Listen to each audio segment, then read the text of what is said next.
Malang naman sana ang maghapon namin eh. May isang bagay lang na nakakapagtaka. Itong Miyong Dilaw, na lang ang problema nito. Pero talagang pinagtulungan na ng Fulfo Brothers. So effort kaya ang dalawa parang overhaul. Hindi kaya sinasadya lang nila ang patagalin. Kaya naman yan yung crush ni Akang. Hens mo rin talaga masisi si Akang. Taglay din naman talaga itong kapugian. Nga lang nung nailawan, langis-langis na ang kanyang katawan. Sa puntong ito nga, itong si Tulpo ay hindi na naiwasang magpapansin din kay Ate Girl. Kaya anong napansin ni Akang, agad siyang biksena.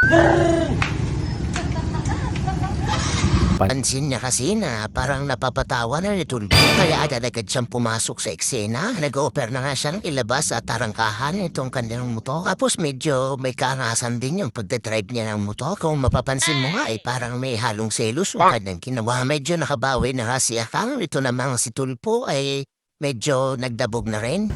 Kurang ako! Ay, bugyan ko!